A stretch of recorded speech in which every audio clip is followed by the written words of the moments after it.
Bueno, hablemos de lo último en Ecuador, con estos días críticos, hay que decir, por supuesto el orden público tras el asedio de bandas criminales en las principales ciudades del país. Las fuerzas militares entregaron ya un último balance tras esta tremenda crisis. ¿No, Santiago? Buenas noches, ¿cómo le va? Muy buenas noches, Jonathan, para usted y todos los televidentes. Hasta el momento han sido detenidos 329 terroristas y se ha eliminado a 5 miembros de bandas criminales.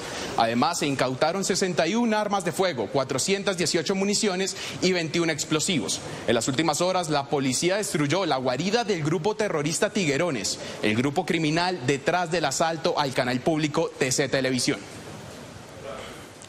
Fuerzas Armadas y Policía Nacional, con todos los medios materiales y de personal disponibles, han ocupado y están realizando ingentes operaciones contundentes a lo largo de todo el territorio nacional.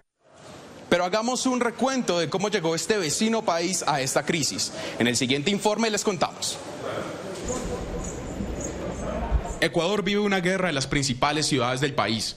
La grave situación de orden público se desencadenó el 25 de julio del 2023, donde el centro penitenciario El Litoral fue epicentro de una de las masacres más grandes de Ecuador.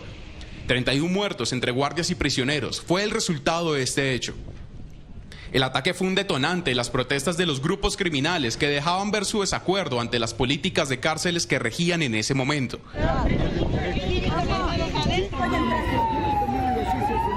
El 23 de noviembre del 2023, con la creciente inseguridad y el asesinato de Fernando Villavicencio, candidato a la presidencia, Daniel Noboa fue nombrado como presidente de la nación. Noboa tomó la iniciativa de enfrentar a las bandas criminales y prometió arremeter en contra de los grupos delictivos. Creo en un Estado que tiene como primer objetivo reducir la violencia y volver del progreso una costumbre. El 7 de enero de 2024, alias Fito, máximo líder del grupo Los Choneros, escapó de la cárcel del Litoral de Guayaquil, en la que estaba pagando una condena de 34 años por delincuencia organizada, narcotráfico y asesinato. Al mismo momento, pero en diferentes centros carcelarios, los prisioneros realizaron motines, tomando como rehenes a los guardias penitenciarios, donde algunos serían torturados y hasta asesinados. Vamos a comenzar a matar a policías y a funcionarios. Daniel Noboa declararía estado de excepción por 60 días, buscando frenar la violencia en las cárceles del país. Nosotros no vamos a negociar con terroristas, ni descansaremos hasta devolverle la paz a todos los ecuatorianos. Comunicado general a todo el Ecuador. El 9 de enero se desataron múltiples casos de orden público en ciudades como Quito y Guayaquil. Criminales atacaron un canal de televisión pública, ingresaron a instituciones de educación, tanto colegios como universidades, y hasta prendieron fuego vehículos y patrullas de policía y civiles. Noboa, mediante un decreto, estableció la presencia de un conflicto interno en el país y aseguró que no cedería ante la represión criminal. El gobierno ecuatoriano desplegó numerosas tropas del ejército para controlar la situación, tanto en los centros de reclusión como en las calles. Alias Fito en fuga, cientos de guardias siguen como rehenes y sigue siendo una incógnita cómo el presidente de Ecuador podrá retomar el control del país en materia de seguridad. Estamos viviendo en un estado prácticamente de guerra en contra. Y en medio de esto ahora nosotros tenemos un chicharrón. El presidente de Ecuador aseguró que iniciará un proceso de repatriación de presos para reducir la población carcelaria en ese país. Estefanía, ¿cómo sería la entrega de presos a Colombia y qué dice el gobierno nacional?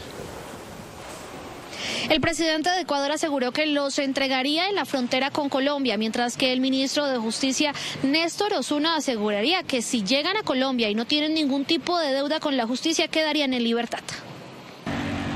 Ante el ofrecimiento de ayuda por parte del gobierno colombiano al ecuatoriano por el actual conflicto armado de ese país, el presidente de Ecuador, Daniel Noboa, respondió que comenzará a deportar presos extranjeros, especialmente colombianos. Colombia no dijo que nos querían ayudar. Yo le dije, perfecto, ya les mandamos los 1.500 presos que los tenemos manteniendo en cárceles ecuatorianas. Podemos sacar esos 1.500 y dejarlos en la frontera. Y muchas gracias, quédense por allá. Según el Ministerio de Justicia, estos, de ser entregados, podrían quedar en libertad al llegar a Colombia, al no tener líos con la justicia nacional. Un ciudadano colombiano que llega a la frontera pues puede entrar a Colombia. Al llegar a Colombia, si está si tiene alguna deuda pendiente con la justicia colombiana, pues tendrá que ser capturado. Y si no la tiene, pues seguirá su vida en libertad en Colombia. Según los expertos, esto podría acarrear en un problema de orden público para el país, ya que en Colombia pueden circular de manera segura, mientras que la sobrepoblación carcelaria tampoco permitiría recibir más presos. Se trata de una deportación masiva de ciudadanos que tienen requerimientos judiciales en Ecuador, por eso están privados de la libertad, pero que seguramente en Colombia no los tienen. Por eso, si estas más de 1.500 personas fueran entregadas a Colombia, no tienen un requerimiento por parte de las autoridades colombianas, pues básicamente en el momento en que los reciban habría que dejarlos en libertad. El Ministerio de Defensa colombiano desplegará dispositivos especiales de policía y ejército en las fronteras con Ecuador para evitar el ingreso de quienes tengan algún tipo de antecedente.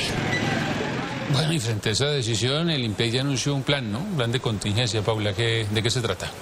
Vea, Jonathan, el Ministerio de Defensa ordenó tener listo un plan de contingencia, como usted lo venía diciendo, ante la posibilidad de la llegada de 1.500 presos a territorio nacional. Sin embargo, hay que hacer un minucioso análisis de las condenas para evaluar con claridad la calidad de sindicados o condenados. Hace pocos minutos recibimos el comunicado del Ministerio de Justicia y del Derecho, también del Ministerio de Relaciones Exteriores y la Cancillería, que dice que se necesita evaluar todas estas solicitudes para poder iniciar el trámite de repatriación.